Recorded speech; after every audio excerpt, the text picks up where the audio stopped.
സ്നേഹം കൂടുതലാവുക. എന്നും കാണുന്നതിനേക്കാളും ഇന്ന് കണ്ടു നാളെ കാണൂല, മറ്റന്നാൾ കാണും, അതിന്റെ പിറ്റേന്ന് കാണൂല, അത് കഴിഞ്ഞാൽ കാണും, അങ്ങനെ ഒന്നിടവിട്ട് ഗിബ്ബൻ, ഒന്നിടവിട്ട് നിങ്ങൾ സന്ദർശിക്കുകയാണെങ്കിൽ തസ്ദദ് ഹുബ്ബൻ, സ്നേഹം വർദ്ധിക്കും എന്ന് പറയും. അല്ലാഹു അലം. ചിലർക്ക് എന്നും കാണാണ്ടിരുന്ന സ്നേഹം പോയി പോകും, എന്നും കാണേണ്ടി വരും, അങ്ങനത്തെ സ്നേഹം ഉണ്ടാവും. നോർമലി പറയുമ്പോൾ ഒന്നിടവിട്ട് കാണണം എന്നാണ്. എപ്പോഴും കാണുന്നത് ഒരു പക്ഷേ ഒരു കൺറ്റംപ്റ്റ്, ഒരു ചെറിയൊരു മുഷിപ്പ് ഉണ്ടാവാൻ ഇടയുണ്ടെന്നാണ്. അതുകൊണ്ടാണ് ഒന്നിടവിട്ട് കാണുന്നത് നല്ലതാണെന്ന് പറയുന്നത്. അഹ്മദ് ഹംബൽ എന്ന് പറയാ, വർഷങ്ങൾ കഴിഞ്ഞ് ഞാൻ കാണുന്നവർ ഒരുപക്ഷെ എന്നെ എന്നും കാണുന്നവരെക്കാളും എനിക്കിഷ്ടമുള്ളവരുണ്ട്. അതെനിക്കറിയാം, അവർക്ക് പറ്റാത്തത് കൊണ്ടാണ്. അതുകൊണ്ട് ഹർവിൽ നിന്ന്, അഫ്ഗാനിസ്ഥാനിൽ നിന്ന് ഇത്രയും ദൂരം നിങ്ങൾ യാത്ര ചെയ്തു വന്നത് ഞാൻ മാനിക്കുന്നു. മഹാനായ ഖാസിം എന്നവരെ നിങ്ങൾ അതുകൊണ്ടൊന്നും വിഷമിക്കേണ്ട എന്ന് പറഞ്ഞു. അപ്പൊ മഹാൻ പറയാ, രണ്ടാമത്തൊരു അറിവും കൂടെ എനിക്ക് കിട്ടുകയാണ് ഇവിടെ. അങ്ങനെ ഞാൻ വീട്ടിൽ നിന്ന് ഇറങ്ങാൻ, ഞാൻ ഇറങ്ങുമ്പോ മഹാനായ അഹ്മദ് ബിൻ ഹംബൽ എന്നവർ എൻ്റെ പിന്നാലെ എൻ്റെ ഒട്ടകത്തിന്റെ കയറ് പിടിച്ചു തന്നു.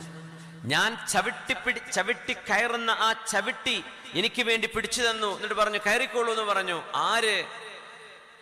ലക്ഷക്കണക്കിന് ഹദീസുകൾ അറിവുണ്ടായിരുന്ന ലോകപ്രസിദ്ധനായ ഹദീസ് പണ്ഡിതൻ മഹാനായ അഹ്മദ് ബിൻ ഹംബൽ റഹ്മത്തുള്ളാഹി തആല അലൈഹി. തൻ്റെ സുഹൃത്തിന്, ഇന്നത്തെ ഒരു രീതിയിൽ പറയുകയാണെങ്കിൽ ബൈക്കിലൊക്കെ ആണെങ്കിൽ ബൈക്കൊന്ന് പിടിച്ചു കൊടുക്കുക, കാറൊക്കെ ആണെങ്കിൽ ഡോറൊന്ന് തുറന്നു കൊടുക്കുക, തൻ്റെ അതിഥി കയറാൻ, വാഹനത്തിൽ കയറാനുള്ള സൗകര്യം ചെയ്തു കൊടുക്കുക. അപ്പൊ ഞാൻ പറഞ്ഞു, അബൂ അബ്ദില്ല, നിങ്ങൾ എന്താണ് ചെയ്യുന്നത്? ലാ തഫഅൽ, ഇങ്ങനെയൊന്നും ചെയ്യല്ലേ, ഞാൻ പൊയ്ക്കോളാം, ഞാൻ കയറിക്കോളാം, നിങ്ങൾ എന്തിനാണ് അതൊക്കെ ചെയ്യുന്നത് എന്ന് പറഞ്ഞപ്പോ മഹാനവറുകൾ പറഞ്ഞു, ഖാല ശഅബി, ഇമാം ശഅബി തങ്ങൾ പറഞ്ഞിട്ടുണ്ട്, മിൻ തമാമി സിയാറ അൻ തംശിയ മഅഹു ഇലാ ബാബിദ്ദാർ വയഅഖുദ ബിരികാബിഹി. ഇമാം ശഅബി എന്ന് പറയുന്ന ലോകപ്രസിദ്ധനായ മഹാനായ ആമിർ ശഅബി, കൂഫക്കാരനായ പണ്ഡിതനാണ്.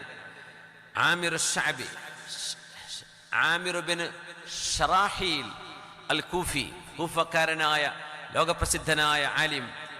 ബഹുമാനപ്പെട്ടവര് ഉമർ റളിയല്ലാഹു അൻഹുവിന്റെ ഖിലാഫത്തിന്റെ കാലത്താണ് ജനിക്കുന്നത്. താബിഈങ്ങളിൽപ്പെട്ട മഹാനാണ്, താബിഈങ്ങളുടെ കാലത്താണ് ജനിക്കുന്നത് മഹാനായ ആമിർ ശഅബി തങ്ങള്. അപ്പൊ ഇമാം ശഅബി പറഞ്ഞിട്ടുണ്ട്, മുഹദ്ദിസാണല്ലോ, ഇമാം ശഅബി തങ്ങൾ പറഞ്ഞിട്ടുണ്ട്, ഒരു അതിഥി നിങ്ങളെ സന്ദർശിക്കുമ്പോൾ ആ അതിഥിയോടുള്ള ആതിഥ്യ മര്യാദയുടെ പരിപൂർണത, അവരുടെ കൂടെ വീടുമുറ്റത്തേക്ക് നടക്കണം, അവരുടെ വാഹനത്തിനടുത്ത് വരെ പോകണം, അവർ വാഹനം ചവിട്ടുന്ന ചവിട്ടുപിടി നിങ്ങൾ പിടിച്ചു കൊടുക്കണം എന്ന് ഇമാം ശഅബി പറഞ്ഞിട്ടുണ്ട്. അപ്പോ മഹാനവറുകൾ ചോദിച്ചു, ആ സംഭവം ഒന്ന് മുഴുവനായിട്ട് പറഞ്ഞു തരൂ. ഇമാം ശഅബി പറഞ്ഞു എന്ന് പറയുമ്പോ ആരാണത്, ആരൊക്കെയാണ് അതിന്റെ റാവിമാർ? യാ അബാ അബ്ദില്ലാ മൻ അനി ശഅബി, ആരാണ് ശഅബിയിൽ നിന്ന് റിപ്പോർട്ട് ചെയ്തത്? പറഞ്ഞു, അൻ ഇബ്നു അബി സായിദ അൻ മുജാലിദിൻ അനി ശഅബി. ശഅബി എന്നവര് മഹാനായ താബിഈ ആയതുകൊണ്ട് തന്നെ മഹാനവറുകൾ ഹദീസുകൾ സ്വഹാബിമാരിൽ നിന്നാണ് പിന്നെ റിവായത്ത് ചെയ്യുക. അതുകൊണ്ട് തന്നെ മഹാനായ ശഅബി ഇമാം ഇത് പഠിച്ചത് സ്വഹാബികളിൽ നിന്ന് പഠിച്ചതാണ്. സ്വഹാബികൾ അത് പഠിച്ചത് നബിതങ്ങളിൽ നിന്നാണ് സ്വല്ലല്ലാഹു അലൈഹി വസല്ലം.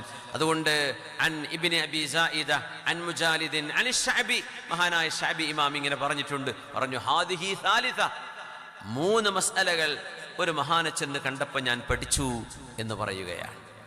നമ്മൾ ഒരു ആലിമിനെ സന്ദർശിക്കുമ്പോൾ, ഒരു സൂഫി വര്യന്റെ വീട്ടിലേക്ക് പോകുമ്പോൾ, ഒരു മഹാനെ നമ്മൾ തബറുക്കിന് വേണ്ടി സിയാറത്ത് ചെയ്യുമ്പോൾ, ആ ഒരു വീട്ടിൽ നിന്ന് കണ്ടു പഠിക്കാനുള്ള സാഹചര്യങ്ങൾ ഉണ്ടാകുന്നത്, ഖുദവത്തുകൾ ഉണ്ടാകുന്നത്, നല്ല നല്ല അവസരങ്ങൾ ഉണ്ടാകുന്നത് ഈ ഉമ്മത്തിന് പഠിക്കാനുള്ള അവസരമാണ്. വെറുമൊരു വാള് മാത്രമല്ല, ജീവിതം വലിയൊരു വാളാണ്, ജീവിതം വലിയൊരു സന്ദേശമാണ്. ലോകത്ത് കഴിഞ്ഞുപോയ പണ്ഡിതന്മാരിൽ വലിയൊരു വിഭാഗം പണ്ഡിതന്മാർ പ്രഭാഷകന്മാരോ വാള് പറയുന്നവരോ ആയിരുന്നില്ല. അവർ മൗനികളായിരുന്നു, അവര് മുദരിസുമാരായിരിക്കും, അവർ മുഅല്ലിഫീങ്ങളാണ്, അവർ ചിന്തകരാണ്, അറിവുള്ളവരാണ്, ആയിരക്കണക്കിന് ശിഷ്യന്മാരെ വാർത്തുവിടുന്നവരാ. പക്ഷെ അവർക്ക് വേള പറയാനൊന്നും കഴിഞ്ഞിട്ടുണ്ടാവില്ല. പക്ഷേ അവരുടെ ജീവിതം മാതൃകയായിരുന്നു. അള്ളാഹു നമുക്ക് മാതൃകകളെ അള്ളാഹു നമുക്ക് നൽകട്ടെ. മാതൃകാ ജീവിതങ്ങളും മാതൃകാ സന്ദേശങ്ങളും ഈ ഉമ്മത്തിൽ ധാരാളം കിട്ടേണ്ടതുണ്ട്. അത്തരത്തിൽ നമ്മുടെ മക്കൾക്ക് മാതൃകയായി നമ്മൾ മാറുമ്പോൾ, കുടുംബത്തിന് മാതൃകയാകുമ്പോൾ, ഒരു മഹല്ലിന് നേതൃത്വം നൽകുന്ന ആളുകൾ ആ മഹല്ലിന് മാതൃകയായി മാറുമ്പോൾ അതുകൊണ്ടുണ്ടാകുന്ന നന്മ വലിയ നന്മയാണ്. ഇന്ന് വാദകൾ പറയുന്നത് മറ്റൊന്നാണ്. ഇതൊരു പക്ഷേ വിവാഹം നടക്കുന്ന വേദിയായിരിക്കും. മുസ്ലിമീങ്ങളായ ആളുകളുടെ വിവാഹങ്ങൾ തന്നെ നടക്കുമ്പോൾ ഇവിടെ സയ്യിദന്മാരും ഉസ്താദുമാരും ദുആ ചെയ്ത് നിക്കാഹ് ചെയ്ത് ഇവിടെ നിന്ന് ഇറങ്ങിപ്പോയി കഴിയുന്നതോടുകൂടെ തുടങ്ങും മുട്ടും പാട്ടും പരിപാടികളൊക്കെ, അല്ലേ? എന്താണ് ഈ വാദം കൊണ്ട് കാര്യം? എന്താണ് പ്രഭാഷണം കൊണ്ട് പിന്നെ കാര്യം? പുതുവത്ത് നടക്കുന്നില്ല. ആണുങ്ങളും പെണ്ണുങ്ങളും ഒരുമിച്ചിരുന്ന് മിക്സായി സദസ്സിലിരിക്കുന്ന ബന്ധുക്കളും കാണാൻ ഹലാലായ ആളുകൾ മാത്രമായിരിക്കില്ലല്ലോ, പൊതുജനങ്ങളാണ്. ആ പൊതുജനങ്ങളുടെ മുമ്പിൽ പുതിയ പെണ്ണും പുതുനാട്ടിയും പുതുമാരനും ഒക്കെ ഒരുമിച്ച് നിന്ന് ക്യാമറകളുടെ മുമ്പിൽ നൃത്തവും സംഗീതവും ചലനങ്ങളും കെട്ടിപ്പിടിക്കലും ആലിംഗനങ്ങളും ചുംബനങ്ങളും, ഇതിനൊന്നും ഒരു മടിയില്ലാതെ നമ്മുടെ മുസ്ലിം ഉമ്മത്തിന്റെ നമ്മുടെ മഹല്ലുകളിൽ നടക്കുന്ന, നമ്മുടെ കൺമുമ്പിൽ നടക്കുന്ന സംവിധാനങ്ങളിൽ പോലും ഇങ്ങനെയായി മാറുമ്പോൾ ഇതൊരു വലിയ ദുരന്തമല്ലേ? ഇത് വലിയൊരു ദുരന്തമല്ലേ? ആരാണ് ഇതിനൊക്കെ ഉത്തരവാദിത്വം പറയാ? ഉസ്താദുമാർ ഫാത്തിഹ ഓതി, ഫാത്തിഹ വിളിച്ച് 3 ഖുൽ ഹു അല്ലാഹു അഹദും ഖുൽ അഊദു ബിറബ്ബിൽ ഫലഖും ഖുൽ അഊദു ബിറബ്ബിൻ നാസും അല്ലാഹുമ്മ ബാരിക് ലിഹാദൈനി സൗജൈൻ, പടച്ചവനെ ഈ ഭാര്യയ്ക്കും ഭർത്താവിനെ നീ ബർക്കത്ത് ചെയ്യണേ, ബാറക്കല്ലാഹു ലക്കുമാ വബാറക അലൈക്കുമാ വജമഅ ബൈനകുമാ ഫീ ഖൈരിൻ വലതുഫിൻ വആഫിയ, പടച്ചവനെ സന്തോഷത്തിലും ആഫിയത്തിലും ലുതുഫിലും സന്തോഷത്തിലും ഈ 2 ജീവിതങ്ങളെ ഒരുമിപ്പിക്കണമേ എന്ന് ദുആ ചെയ്ത് ഇറങ്ങുന്ന സദസ്സിലാണ് പിന്നെ പടച്ചവന് ഇഷ്ടമില്ലാത്ത പരിപാടികൾ നടക്കുന്നത്, അല്ലേ? ഹലാലായ ചെറിയ കുട്ടികളെ കൊണ്ട് പാട്ട് പാടിക്കുന്നത് അത് നബി തങ്ങൾ പ്രോത്സാഹിപ്പിച്ചതാ. കല്യാണത്തിന് തങ്ങൾ ആവണമെന്നാണ്. വിവാഹം മരണപ്പെട്ട പോയ വീടിനെ പോലെ ആവേണ്ടതില്ല. സന്തോഷവും ചിരിയൊക്കെ വേണം. നേരെമറിച്ച് മുതിർന്ന പെൺകുട്ടികൾ, പ്രായപൂർത്തിയായവർ, അത് ഹയർ ചെയ്ത് കൊണ്ടുവരുന്നവർ, നമ്മുടെ പുതുനാട്ടിയുടെ കൂട്ടുകാരികൾ, അവരുടെ നാട്ടുകാർ, ബന്ധുക്കൾ അടക്കം അന്യ സ്ത്രീ പുരുഷന്മാർ ഒരുമിച്ച് മിങ്കിളായി നിന്നുകൊണ്ട് നമ്മുടെ വിവാഹങ്ങളൊക്കെ ഇന്ന് മലിനമായി കൊണ്ടിരിക്കുകയല്ലേ?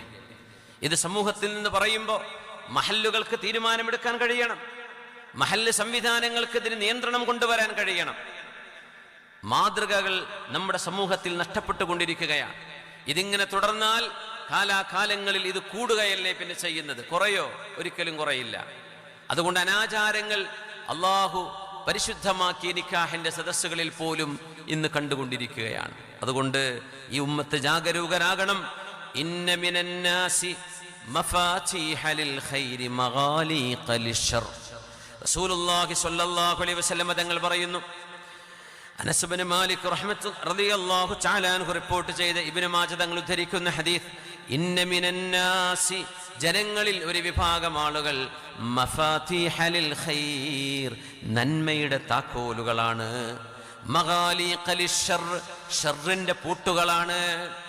യാ ഹബ്ബദ, അത് വല്ലാത്തൊരു നന്മയാണ്. ജനങ്ങൾ പലവിധമാണ്. ജനങ്ങളിൽ നന്മയുടെ താക്കോലുകളുണ്ട്, തിന്മയുടെ പൂട്ടുകളുണ്ട്.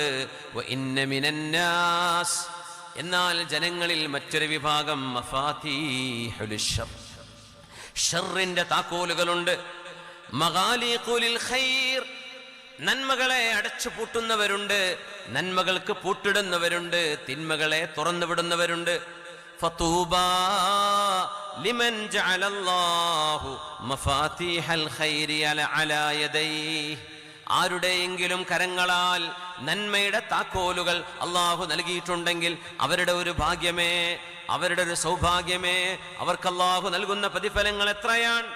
വവൈലുൽ ലിമൻ ജഅലല്ലാഹു മഫാതീഹശ് ശർരി അലാ യദൈഹി, ആരുടെയെങ്കിലും കരങ്ങളിലൂടെ ഷർറിന്റെ താക്കോലുകൾ അള്ളാഹു ആക്കിയിട്ടുണ്ടെങ്കിൽ എന്ന് പറഞ്ഞാൽ അത്തരം പ്രവർത്തനങ്ങളിലേക്ക് നീയത്ത് കൊണ്ട് ഇറങ്ങുമ്പോൾ ഫസനുയസ്സിറുഹു ലിൽ ഉസ്റാ, നരകത്തിന്റെ വഴികൾ അള്ളാഹു എളുപ്പമാക്കി കൊടുക്കുകയാണ്. മനുഷ്യനാണത് തീരുമാനിക്കുന്നത്. ഇഖ്തിയാറുണ്ട് മനുഷ്യന്, നന്മതിന്മകളെ തെരഞ്ഞെടുക്കാനുള്ള കഴിവുണ്ട്. അള്ളാഹു അങ്ങനെ ആക്കിയതല്ല. നിങ്ങളുടെ നീയത്ത് അള്ളാഹുവിന് ശുദ്ഖൻ വഅദലൻ അള്ളാഹു അറിഞ്ഞപ്പോ നിങ്ങൾക്ക് അള്ളാഹു നന്മയുടെ വഴി തുറന്നു തന്നതാണ്. നന്മയുടെ താക്കോലുകളാവണം നമ്മുടെ ഈ സമൂഹം, ഈ ഉമ്മത്ത് നന്മയുടെ താക്കോലുകളാകേണ്ട സമയമാണ്. ഇദാ കുൻത ഫീ ഖൗമിൻ 20 റജുലൻ, മുത്തനബി തങ്ങൾ പറഞ്ഞ ഒരു വളരെ മനോഹരമായ ഹദീസുണ്ട്. 20 ആളുകൾക്കിടയിൽ നിങ്ങൾ നിൽക്കുകയാണെങ്കിൽ, ഈ സദസ്സിൽ ഇപ്പൊ എത്ര 20കളുണ്ട്? ഒരുപാട് 20കളുണ്ട് അല്ലേ? 20 ആളുകൾക്കിടയിൽ നിങ്ങൾ നിൽക്കുമ്പോൾ ഔ അഖല്ല ഔ അക്തർ, 20-ന്റെ ഏറെയോ 20-ന്റെ കുറച്ച് കുറവോ ഒന്നും കുഴപ്പമില്ല, ഒരു 10-20 ആളുകൾ എന്ന് പറയുന്ന ഒരു ചെറിയൊരു കൂട്ടം ആളുകൾ നിങ്ങളുടെ ചുറ്റുമുണ്ടെങ്കിൽ ഫതസഫഹ്ത ഫീ വുജൂഹിഹിം, അവരുടെ മുഖങ്ങളിലേക്ക് നിങ്ങൾ ഇങ്ങനെ നോക്കുമ്പോൾ ഫലം തറ ഫീഹിം റജുലൻ യുഹാബു ഫില്ലാഹ്, അല്ലാഹുവിനെ ഓർമ്മ വരുത്തുന്ന വിധം മുഖത്ത് ഗൗരവമുള്ള ഒരു മഹാനെ ഓരോ 20 ആളുകളിലും നിങ്ങൾക്ക് കാണാൻ സാധിച്ചില്ലെങ്കിൽ ഫഅലം അന്നൽ അംറ ഖദ് റഖ്, അറിയണേ കാര്യങ്ങൾ കൈവിട്ടു പോയിരിക്കുകയാണ്. ഓരോ 20-ലും ഹൈബത്തുള്ള വഖാറുള്ള സക്കീനത്തുള്ള മഹാന്മാർ മുസ്ലിം ഉമ്മത്തിന്റെ ഓരോ 20-ലും ഒരാളെങ്കിലും വേണം. അതില്ലെങ്കിൽ അന്നൽ അംറ ഖദ് റഖ്, കാര്യം കൈവിട്ടു പോയിരിക്കുന്നു എന്നാണ് അതിന്റെ സാരമെന്ന് നബിയുനാ റസൂലുള്ളാഹി സ്വല്ലല്ലാഹു അലൈഹി വസല്ലം. നമ്മൾ ഒന്നുകൂടെ ഉയർന്നു ചിന്തിക്കുകയാണ്. നന്നാവണം, നല്ലവരാകണമെന്ന് മാത്രമല്ല, ആ നന്മയിൽ മുന്നേറി ഹൈബത്തുള്ള ഒരു വഖാറുള്ള ഒരു മനുഷ്യൻ. മൻ തുദക്കിറുകുമുല്ലാഹ റുഅയതുഹു വമൻ യസീദുകും ഫിൽ അമലി അമലുഹു, ആരെ കാണുമ്പോഴാണോ നിങ്ങൾക്ക് അല്ലാഹുവിനെ ഓർമ്മ വരുന്നത്, ആരുടെ കർമ്മങ്ങൾ കാണുമ്പോഴാണോ കർമ്മങ്ങൾ ചെയ്യാൻ നിങ്ങൾക്ക് ഉത്സാഹമുണ്ടാകുന്നത്, അത്തരം ആളുകൾ ഓരോ 20-ലും ഒരാൾ വേണമെന്നാണ്. മഹാനായ അബ്ദുല്ലാഹിബ്നു ബുസ്ർ റളിയല്ലാഹു അൻഹുവിന്റെ ഹദീസാണത്. മഹാനത് പറയുന്നത് തന്നെ അങ്ങനെയാണ്. ലഖദ് സമിഅ്തു ഹദീസൻ മുൻദു സമാൻ, സ്വഹാബിയാണവര് അബ്ദുല്ലാഹിബ്നു ബുസ്ർ എന്നവര്. ലഖദ് സമിഅ്തു ഹദീസൻ മുൻദു സമാൻ, കുറേ കാലം മുമ്പ് ഞാനൊരു ഹദീസ് കേട്ടിരുന്നു എന്ന് പറഞ്ഞ് ഉദ്ധരിക്കപ്പെടുന്ന ഹദീസാണത്. അബ്ദുല്ലാഹിബ്നു ബുസ്ർ റളിയല്ലാഹു അൻഹു, അദ്ദേഹം ചെറിയ കുട്ടിയായിരുന്നപ്പോൾ നബി തങ്ങൾ അവരുടെ നെറ്റിയിൽ കൈവച്ചുകൊണ്ട് പറഞ്ഞു, യഈഷു ഹാദൽ ഗുലാമു ഖർനാ, ഈ കുട്ടി 1 നൂറ്റാണ്ട് ജീവിക്കും എന്ന് പറഞ്ഞു നബി തങ്ങൾ സല്ലല്ലാഹു അലൈഹി വസല്ലം. നെറ്റിയിൽ കൈവച്ചിട്ട് യഈഷു ഹാദൽ ഗുലാമു ഖർനാ, 100 കൊല്ലം കഴിഞ്ഞ് മരിച്ച സ്വഹാബിയാണ് അബ്ദുല്ലാഹിബ്നു ബുസ്ർ റളിയല്ലാഹു അൻഹു. മരിക്കണതോ ഒളു എടുത്തുകൊണ്ടിരിക്കുമ്പോൾ വഫാത്താകുന്നത്. അങ്ങനത്തെ സ്വഹാബിയാണ് അബ്ദുല്ലാഹിബ്നു ബുസ്ർ റളിയല്ലാഹു അൻഹു. യഈഷു ഹാദൽ ഗുലാമു ഖർനാ. മഹാൻ പറയാൻ, എന്റെ പുണ്യ റസൂല് പറഞ്ഞത് ഞാൻ ഓർക്കുകയാണ്, പലതവണ കേട്ടുപോയത്. ഇദാ കുൻത ഫീ 20 റജുലൻ ഔ അഖല്ല ഔ അക്തർ, 20 ആളുകൾ കുറച്ചേറെയോ കുറവോ ആകാം. ഫതസഫഹ്ത ഫീ വുജൂഹിഹിം, അവരുടെ മുഖങ്ങളിലേക്ക് നോക്കുമ്പോൾ ഫലം തറ ഫീഹിം റജുലൻ യുഹാബു ഫില്ലാഹ്, അല്ലാഹുവിനെ കുറിച്ച് ഓർമ്മപ്പെടുത്തുന്ന ഗൗരവമുള്ള ഒരു മുഖമുള്ള ഒരാൾ ഓരോ 20-ലും നിങ്ങൾക്ക് കാണാൻ കഴിയാതെ വരുമ്പോൾ ഫഅലം, അറിയണേ അന്നൽ അംറ ഖദ് റഖ്, കാര്യം ഗൗരവമാണ്, നന്മ ചോർന്നുകൊണ്ടിരിക്കുകയാണ്, സജ്ജനങ്ങൾ കുറഞ്ഞുകൊണ്ടിരിക്കുകയാണെന്ന് പേടിക്കണേ എന്ന് മഹാനായ റസൂലുള്ളാഹി സ്വല്ലല്ലാഹു അലൈഹി വസല്ലം. അല്ലാഹു നമ്മളിൽ നല്ല സജ്ജനങ്ങളുടെ സാന്നിധ്യങ്ങളെ അല്ലാഹു വർദ്ധിപ്പിച്ചു തരട്ടെ. ഉമർ ഇബ്നു അബ്ദുൽ അസീസ് റളിയല്ലാഹു അൻഹു പറയുന്നു, അതുകൊണ്ട് ദീനുമായുള്ള ഈ പ്രവർത്തനം എന്ന് പറയുന്നത് ഒഴുക്കിനെതിരെയുള്ള ഓട്ടമാണ്, ഒഴുക്കിനെതിരെയുള്ള ഓട്ടമാണിത്. ഉമർ ഇബ്നു അബ്ദുൽ അസീസ് എന്നവര് റഹ്മത്തുള്ളാഹി തആല അലൈഹി ഇജ്മാഉൽ ഉമ്മയാണ്. ഈ ഉമ്മത്തിന്റെ ആദ്യ നൂറ്റാണ്ടിന്റെ മുജദ്ദിദാണ് മഹാനായ ഉമർ ഇബ്നു അബ്ദുൽ അസീസ് റഹ്മത്തുള്ളാഹി തആല അലൈഹി. മുജദ്ദിദുൽ ഖർനിൽ അവ്വൽ, മുജദ്ദിദാണ്. 2.5 വർഷമാണ് ഭരണം നടത്തിയത്. ആ 2.5 വർഷം 25 കൊല്ലം ചെയ്ത സേവനം പോലെ. ഉമർ ഇബ്നുൽ ഖത്താബ് തങ്ങൾക്ക് ശേഷം ഒരു ഉമർ എന്ന് പറയാൻ പറ്റുന്ന ഉമർ, മഹാനായ അമവി ഭരണാധികാരിയായ ഉമർ ഇബ്നു അബ്ദുൽ അസീസ് റഹ്മത്തുള്ളാഹി തആല അലൈഹി. മഹാൻ ഭരണമേറ്റെടുത്തിട്ട് ഒരു പ്രഖ്യാപനം നടത്തിയിട്ടുണ്ട്. ആ പ്രഖ്യാപനം ഇങ്ങനെയാണ്: അമ്മാ ബഅദ്, അമ്മാ ബഅദ് ഇന്നി ഉആലിജു അംറൻ ലാ യുഈനുനി അലൈഹി ഇല്ലല്ലാഹ്. ഞാൻ ഏറ്റെടുത്ത വിഷയം അത് നടപ്പാക്കണമെങ്കിൽ എനിക്ക് അല്ലാഹുവിന്റെ അപാരമായ സഹായം തന്നെ വേണം, അല്ലാഹുവിന്റെ സഹായം തന്നെ വേണം. അതില്ലാതെ നമുക്കൊന്നും ചെയ്യാൻ. വഇന്നനാ നബ്റഉ മിൻ ഹൗലിനാ വഖുവതിനാ ഇലാ ഹൗലില്ലാഹി വഖുവതിഹി.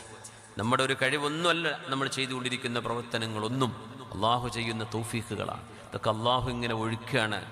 ഉദവി ഉസ്താദന്മാർക്ക് ഇങ്ങനെ നോർത്ത് ഇന്ത്യയിൽ പോയി പ്രവർത്തിക്കണമെന്ന് തോന്നുന്ന അള്ളാഹു ചെയ്തെടുക്കുന്ന തൗഫീഖല്ലേ. അവർക്ക് തോന്നുന്നു ഞങ്ങൾക്ക് ഗൾഫിക്ക് പോകാം, ഞങ്ങൾക്കും അമേരിക്കയിലും ലണ്ടനിലും യൂറോപ്പിലും ഒക്കെ ജോലി കിട്ടുമല്ലോ. അവർ യോഗ്യതയുള്ളവരാ, കഴിവുള്ളവരാ. അവരെ കുടുംബങ്ങൾ മിനിമം പറയാം, മോനെ നീ പോകല്ലേ, വാപ്പ പറയാം നീ ഗൾഫുക്കും പോയിക്കോ എന്നെങ്കിലും പറഞ്ഞെങ്കിൽ അത് സാധ്യമാകുമായിരുന്നോ? അള്ളാഹു തൗഫീഖ് അള്ളാഹു കൊടുക്കുന്ന ഒരു തൗഫീഖാണ്. യസൂഖുഹുമുല്ലാഹു സൗഖ. അള്ളാഹു നന്മയിലേക്ക് ചില ആളുകൾ അങ്ങനെ തെളിച്ചു കൊണ്ടുപോവുകയാണെന്നാണ്. മിസ്ദാഖൻ ലിഖൗലിഹി ഇന്നാ നഹ്നു നസ്സൽന الذിക്റ വഇന്നാ ലഹു ലഹാഫിദൂൻ. അള്ളാഹുവിൻ്റെ കലാം അള്ളാഹു ഇറക്കിയതാണ്, അത് അള്ളാഹു സംരക്ഷിക്കുമെന്ന് പറഞ്ഞ അള്ളാഹുവിൻ്റെ കലാം സത്യമായി പുലരാൻ ചില ആളുകളെ അള്ളാഹു തസ്ഖീർ ചെയ്തിരിക്കുന്നു ദീനിൻ്റെ പ്രവർത്തനങ്ങൾക്ക് വേണ്ടി. എല്ലാവരും വിചാരിക്കുക ഞാനിപ്പോൾ എന്തിനാ ഈ ഒച്ചപ്പാടിന് ബഹളത്തിന് നിൽക്കുന്നത്, ഞാൻ എന്തിനാണ് ഈ കളിയാക്കലിനും ട്രോളുകൾക്കും നിന്നൊടുക്കുന്നത്, മിണ്ടാണ്ട പെരി പോയി ജോലി ചെയ്ത് ജീവിച്ചാൽ പോരെ. ഓരോരുത്തരും ദഅവത്ത് വേണ്ടെന്ന് വെച്ചാൽ എന്തായിരിക്കും ലോകത്തിൻ്റെ അവസ്ഥ? അള്ളാഹു ചില ആളുകളെ തൗഫീഖ് ചെയ്യുകയാണ്. ഇന്നി ഉആലിജു അംറൻ ലാ യുഈനുനി അലൈഹി ഇല്ലല്ലാഹ്. എൻ്റെ റബ്ബ് തന്നെ അപാരമായി അനുഗ്രഹിച്ചാൽ മാത്രമേ ഞാനിനി ചെയ്യാൻ പോകുന്ന പ്രവർത്തനങ്ങളെ എനിക്ക് മുന്നോട്ട് കൊണ്ടുപോകാൻ കഴിയൂ. ഖദ് ശബ്ബ അലൈഹി സ്വഗീർ. ചെറിയ കുട്ടികളെല്ലാം ആ മാലിന്യങ്ങൾ കണ്ടുകൊണ്ടാണ് വലുതായി വന്നത്. ഈ മാലിന്യങ്ങളെ എങ്ങനെ തിരുത്തും? അല്ലാഹുവിന്റെ തൗഫീഖ് വേണം. കുട്ടികൾ ഇത് കണ്ടുകൊണ്ടാണ് വളർന്നത്. വഹരിമ അലൈഹിൽ കബീർ. വലിയവർ വാർദ്ധക്യത്തിലേക്ക് എത്തിയതും തിന്മകൾ കണ്ടുകൊണ്ടാണ്. ഇതൊക്കെ 1-ാം നൂറ്റാണ്ടത്തെ കഥയെ പറയുന്നത്. വഹാജറ അലൈഹിൽ അറാബി. അറാബികൾ മലമുകളിൽ നിന്ന് നാട്ടിൻപുറത്തേക്ക് വന്നതും ഈ തിന്മകൾ കാണാനാണ്. വഫസഹ അലൈഹിൽ അജമി. അറബി അല്ലാത്തവർ മനോഹരമായ വാക്കുകൾ കൊണ്ട് ആളുകളെ തെറ്റിദ്ധരിപ്പിച്ചതും ഇതുതന്നെയാണ്. ഹത്താ ഹസിബഹുന്നാസു ദീനൻ ലാ യറൗനൽ ഹഖ്ഖ ഗൈറഹ്. ഇത് തന്നെയാണ് ദീന്, ഈ കാണുന്നത് തന്നെയാണ് ദീന് എന്ന് ജനങ്ങളങ്ങ് വിശ്വസിച്ചു പോയി. ഈ ഒരു സംവിധാനത്തെയാണ് എനിക്ക് തിരുത്താനുള്ളത്, ഈ ചിന്തകളെയാണ് എനിക്ക് മാറ്റിമറിക്കാനുള്ളത്. അതുകൊണ്ട് അല്ലാഹുവേ നിന്റെ സഹായം വേണം. തന്റെ ഭാര്യയായ ഫാത്തിമ ബിൻത് അബ്ദുൽ മലിക്കിനെ വിളിച്ചു റളിയല്ലാഹു അൻഹ എന്ന്. ആ മഹദിക്ക് വേണ്ടി നമ്മൾ പറയുകയാണ്. അവർ സ്വഹാബിയത്തായതുകൊണ്ടല്ല, വലിയ ആബിദത്തായതുകൊണ്ടുമല്ല, പക്ഷേ ഒരു ഭരണാധികാരിയുടെ ഭാര്യയായി ജീവിക്കാൻ ഒരു യോഗ്യത, ഒരു ഖലീഫക്ക് പറ്റിയ ഭാര്യയായി ആ മഹദി ജീവിച്ചു എന്നതുകൊണ്ട് ഫാത്തിമയെ വിളിച്ചു. ഫാത്തിമ ബിൻത് അബ്ദുൽ മലിക്. ബാപ്പ അമ്മോഷൻ രാജാവാ അബ്ദുൽ മലിക് ബിൻ മർവാൻ. വല്യാപ്പം മർവാൻ ബിൻ ഹക്കം, വല്യാപ്പയും രാജാവാണ്. വലീദ് ബിൻ അബ്ദുൽ മലിക്, മസ്ലമത്ത് ബിൻ അബ്ദുൽ മലിക്. ആങ്ങളമാരും ഭരണാധികാരികളാണ്. ആങ്ങളമാരും ഭരണാധികാരി, വല്യാപ്പയും ഭരണാധികാരി, വാപ്പന്റെ വാപ്പയും ഭരണാധികാരികൾ. ഇങ്ങനെ ഒരു രാജകുടുംബത്തിൽ വളർന്ന മോളാണ് ഫാത്തിമ ബിൻത് അബ്ദുൽ മലിക്. ഒരുപാട് ആഭരണങ്ങൾ ഉണ്ടായിരുന്നു, കഴുത്തിൽ വജ്രമാലകൾ ഉണ്ടായിരുന്നു, ഡയമണ്ടിന്റെ മാലകൾ, വലിയ വലിയ കല്ലുകൾ, മനോഹരമായ കല്ലുകളെ കൊണ്ടുണ്ടാക്കിയ വജ്രമാലകൾ. അത് അണിഞ്ഞിട്ടിങ്ങനെ മഹാന്റെ ജീവിതത്തിലേക്ക് കടന്നു വന്നപ്പോൾ, ഭരണാധികാരം ഏറ്റെടുത്തപ്പോൾ ഉമർ ഇബ്നു അബ്ദുൽ അസീസ് തങ്ങൾ ആ മാല പിടിച്ചിട്ട് പറഞ്ഞു, ഫാത്തിമ, ഇത് നിന്റെ വാപ്പ നിനക്ക് തന്ന മാലയാണെന്ന് എനിക്കറിയാം, പക്ഷേ നിന്റെ വാപ്പ സമൂഹത്തിന്റെ പൊതുസ്വത്തിൽ നിന്നെടുത്തതാണ്. അതുകൊണ്ട് ഇത് മുസ്ലിമീങ്ങളുടെ ഖജനാവിലേക്ക് പോകേണ്ട മാലയാണ്. ഫാത്തിമ, നീ ഇത് ഊരിത്തരാൻ നിനക്ക് ധൈര്യമുണ്ടോ, നിനക്ക് സാധിക്കുമോ എന്ന് ചോദിച്ചു. അപ്പ ഊരി കൊടുത്തു. എനിക്കിത് വേണ്ട. അപ്പ തന്നതാണ്, പക്ഷെ ഇത് മുസ്ലിമീങ്ങളുടെ പൊതുസ്വത്താണെങ്കിൽ എനിക്കിത് വേണ്ട എന്ന് പറഞ്ഞ് ഊരിക്കൊടുത്ത മോളാണത്. മഹദിയാണ് ഫാത്തിമ ബിൻത് അബ്ദുൽ മലിക്. രസമതല്ല, ഉമർ ഇബ്നു അബ്ദുൽ അസീസ് എന്നവർ വഫാത്തായപ്പോൾ ഖസാനയുടെ സൂക്ഷിപ്പുകാരനായ ആള് വന്നിട്ട് മഹദിയോട് പറഞ്ഞു, ഉമർ ഇബ്നു അബ്ദുൽ അസീസ് ഞങ്ങൾ വിഷം തീണ്ടിയിട്ട വഫാത്താകുന്നെന്നാണ് ചരിത്രം. മഹാനവറുകളോട് വന്ന് പെണ്ണിനോട് മഹദിയോട് വന്ന് പറയണം, ഫാത്തിമ, നിങ്ങളുടെ വജ്രമാല ആർക്കും ഞാൻ കൊടുത്തിട്ടില്ല, അതവിടെ തന്നെയുണ്ട്. ഭർത്താവല്ലേ ഇത് വാങ്ങിവെച്ചത്, മൂപ്പര് മരിച്ചല്ലോ, ആ മാല ഞാൻ തിരിച്ചു തന്നോട്ടെ, നിങ്ങൾക്കത് അണിയാൻ ആഗ്രഹമുണ്ടോ എന്ന് ചോദിച്ചു. അന്നേരം മഹദി ഒരു വാക്ക് പറഞ്ഞു, മാ കുന്തു ലിയുതിഅഹു ഹയ്യൻ വഅഅസിയഹു മയ്യിത. ജീവിച്ചിരിക്കുന്ന കാലത്ത് ഞാൻ എൻ്റെ ഭർത്താവിനെ അനുസരിക്കുകയും മരിച്ചു കഴിഞ്ഞിട്ട് അവരനുസരിക്കാതിരിക്കുകയും ചെയ്യുന്നത് എനിക്ക് വേണ്ട. ഞാൻ അന്ന് എൻ്റെ ഭർത്താവിനോട് പറഞ്ഞ വാക്ക് ഇന്നും അതുതന്നെയാണ് എന്ന് പറഞ്ഞ മഹദിയാണ് ഈ ഫാത്തിമ ബിൻത് അബ്ദുൽ മലിക് ബിൻ മർവാൻ റഹ്മത്തുള്ളാഹി തആല അലൈഹ. ഫാത്തിമയോട് ചോദിച്ചു ഉമർ ഇബ്നു അബ്ദുൽ അസീസ് എന്നവർ, ഫാത്തിമ, ഞാൻ നിരന്തരം ബിസിയാവാൻ പോവുകയാണ്, ഇനി നിനക്കെന്നെ അധികം കിട്ടൂല. ഞാൻ ജനങ്ങൾക്ക് വേണ്ടി ഭരണമേറ്റെടുക്കുകയാണ് ഫാത്തിമ. അമവി ഭരണാധികാരികളും അബ്ബാസികളും ചെയ്തു വെച്ച ഒരുപാട് തിന്മകളെ എനിക്ക് തിരുത്തേണ്ടതുണ്ട്. അതുകൊണ്ട് എൻ്റെ ഭർത്താവ് എൻ്റെ അരികത്ത് വേണം എന്ന് നിനക്ക് വാശി പിടിച്ചാൽ എന്നെ ഇനി കിട്ടൂല ഫാത്തിമ. അതുകൊണ്ട് 2 ചോദ്യം. ഒന്ന്, ഞാൻ നിന്റെ കൂടെ അധിക സമയം ഇല്ലെങ്കിലും എൻ്റെ ഭാര്യയായി തുടരാൻ നിങ്ങൾക്ക് ആഗ്രഹമുണ്ടെങ്കിൽ എൻ്റെ കൂടെ ജീവിക്കാം. അതല്ല, നിങ്ങൾക്ക് നല്ല സൗകര്യമുള്ള, നിങ്ങളെ ടൂർ കൊണ്ടുപോകുന്ന ഒരു ഭർത്താവിനെയാണ് വേണ്ടതെങ്കിൽ നിങ്ങളെ ഞാൻ ത്വലാഖ് ചൊല്ലിത്തരാം, നിങ്ങൾ വേറെ കല്യാണം കഴിച്ചോളൂ. മഹദി പൊട്ടിക്കരഞ്ഞു എന്നാണ്. മഹദി റളിയല്ലാഹു അൻഹു പൊട്ടിക്കരഞ്ഞുകൊണ്ട് പറഞ്ഞു, ഉമർ ഇബ്നു അബ്ദുൽ അസീസ്, യാ സൗജി, എൻ്റെ ഭർത്താവേ, ഞാൻ അങ്ങയുടെ ഭാര്യയായി ജീവിക്കാൻ മാത്രം ഇഷ്ടപ്പെടുന്നു. അങ്ങ് തിരക്കാണെങ്കിൽ ഞാനത് മനസ്സിലാക്കുന്നു. അങ്ങേക്ക് സമയം തരാൻ കഴിയില്ലെങ്കിൽ എനിക്കതറിയാം. പക്ഷേ എനിക്ക് അങ്ങയെ വിട്ടൊരു ജീവിതം വേണ്ട എന്ന് പറഞ്ഞ് മഹാനവരുടെ കൂടെ ആ ഭരണകാലത്തും പിടിച്ചു നിന്ന മഹദിയാണ് ഫാത്തിമ ബിൻത് അബ്ദുൽ മലിക്. ഒരു തമാശ ഓർമ്മ വരികയാണ്. കഴിഞ്ഞ 2 ആഴ്ച മുമ്പ് സ്വാദിഖ് അലി ശിഹാബ് തങ്ങൾ അവറുകൾ ഒരു നിക്കാഹിന് വന്നിരുന്നു ഇരിട്ടിയിൽ. നമ്മുടെ സുഹൃത്ത് ഇസ്മായിൽ സാഹിബിൻ്റെ വീട്ടിൽ നിക്കാഹിൻ്റെ പ്രഭാഷണം ഞാൻ ചെയ്തുകൊണ്ടിരിക്കുന്നതിനിടയിൽ തങ്ങൾ കയറി വരുന്നത് രാവിലെ 11 മണിക്ക് ഒരു ശനിയാഴ്ച. അപ്പോൾ ഞാൻ പറഞ്ഞു നിക്കാഹ് സദസ്സിൽ പറയേണ്ട ഒരു ഹദീസുണ്ട്, അങ്ങനെ ഖൈറുക്കും ഖൈറുക്കും ലി അഹ്ലിഹി, നിങ്ങളിൽ ഏറ്റവും നല്ലവർ സ്വന്തം ഭാര്യമാർ നല്ല സർട്ടിഫിക്കറ്റ് തരുന്നവരാണ് ഭർത്താക്കന്മാർ. അവരാണ് ഭാര്യമാർ പറയണം എൻ്റെ ഭർത്താവ് നല്ല ഭർത്താവാണ്, എങ്കിലേ നിങ്ങൾ നല്ല ഭർത്താവ് ആവുകയുള്ളൂ എന്ന് പറഞ്ഞ ഹദീസ് ഞാൻ അവിടെ അങ്ങനെ സംസാരിച്ചു കൊണ്ടിരിക്കുമ്പോൾ തങ്ങൾ വന്നു. തങ്ങൾ അപ്പോഴൊന്നും പറഞ്ഞില്ല, അവിടെ വന്നിരുന്നു, ഒന്ന് കുശലം പറഞ്ഞു, സംസാരിച്ചു. അങ്ങനെ തങ്ങൾ നിക്കാഹൊക്കെ ചെയ്തു, തങ്ങൾ പോവുകയും ചെയ്തു. ഞങ്ങളും പോയി. ഞങ്ങൾക്ക് കാസർഗോഡ് ഭാഗത്തേക്ക് പോകണം. ഞങ്ങളും കണ്ണൂരിലേക്ക് പോയി. ട്രെയിൻ കയറി നിൽക്കുമ്പോൾ ട്രെയിനിലുണ്ട് വിളിക്കുന്നത്, തങ്ങൾ വിളിച്ചു. അപ്പോൾ തങ്ങൾ ഒരേ ചിരി. അപ്പോൾ ഞാൻ ചോദിച്ചു, എന്താ തങ്ങളെ ചിരിക്കുന്നു ചോദിച്ചു. നിങ്ങളെ പ്രസംഗിച്ച പോയിന്റ് ഉണ്ടല്ലോ, ആ 2 സർട്ടിഫിക്കറ്റ് എനിക്കും കിട്ടൂല നിങ്ങൾക്കും കിട്ടൂല എന്ന് പറഞ്ഞു. നമ്മൾ പെരയിലില്ലല്ലോ, നമ്മൾ 2 ആളും പെരയില്ലാത്ത ആൾക്കാരാ എന്ന് പറഞ്ഞ് തങ്ങൾ ചിരിക്കന്നെ. തങ്ങൾ കൊയിലാണ്ടിയോ മറ്റേ കുറ്റാടി പേരാമ്പ്ര ഭാഗത്തേക്ക് ഒരു പരിപാടിക്ക് പോയിക്കൊണ്ടിരിക്കുകയാണ്. ഒരു 10 മിനിറ്റോളം തങ്ങൾ സംസാരിച്ച് തന്നെ പറഞ്ഞു, നമ്മുടെ വീട്ടുകാർക്ക് പരാതിയാണ്, നമ്മൾ കൂടല്ല, നാട്ടുകാരുടെ കൂടെയാണ്. നാട്ടുകാർ പോകുന്നത് നാട്ടുകാരുടെ കൂടെയാണ് സമയം, അവരെ കല്യാണത്തിൽ കൂടുന്നു, നമ്മുടെ വീട്ടിലത്തെ മുടിയളിച്ചലിന് പോലും കിട്ടൂല. അപ്പം നമ്മളെ പെണ്ണുങ്ങളൊന്നും തരാൻ ഒരു സാധ്യത ഇല്ലട്ടോ സുധവി, ശരിയല്ലേ എന്ന് ചോദിച്ചു. എന്നിട്ട് അങ്ങനെ തങ്ങൾ ചിരിക്കുന്നുണ്ട്. ഞാൻ പറഞ്ഞു, ശരി തന്നെയാണ്, നാട്ടുകാർക്ക് ഉപകാരപ്പെട്ടോട്ടെ എന്ന് വിചാരിച്ച് പറഞ്ഞു കൊടുത്തതാന്ന് പറഞ്ഞു ഞാൻ. നമ്മളെ കൊണ്ട് എന്തായാലും അതൊന്നും ആവില്ല, നാട്ടുകാർക്കെങ്കിലും കിട്ടിക്കോട്ടെ. സുബ്ഹാനല്ലാഹ്. ഉമർ ഇബ്നു അബ്ദുൽ അസീസ് റഹ്മത്തുള്ളാഹി അലൈഹി ഭാര്യയോട് ചോദിച്ച ചോദ്യതാണ്, എന്നെ കിട്ടൂല, നിങ്ങൾ എൻ്റെ കൂടെ ജീവിക്കാൻ നിങ്ങളെ കൊണ്ട് പറ്റുമോ? ഞാൻ തിരക്കായിരിക്കും, നിനക്ക് വേണ്ടി സമയം തരാൻ എന്നെ കൊണ്ട് കഴിയില്ല ഫാത്തിമ, അതുകൊണ്ട് ക്ഷമിച്ചുകൂടാൻ നിങ്ങളെ കൊണ്ട് പറ്റുമെങ്കിൽ എൻ്റെ കൂടെ നിന്നോളൂ, ഇല്ലെങ്കിൽ നിന്നെ ഞാൻ ത്വലാഖ് ചൊല്ലിത്തരാം. ഉസർരിഹുകുന്ന സറാഹൻ ജമീല.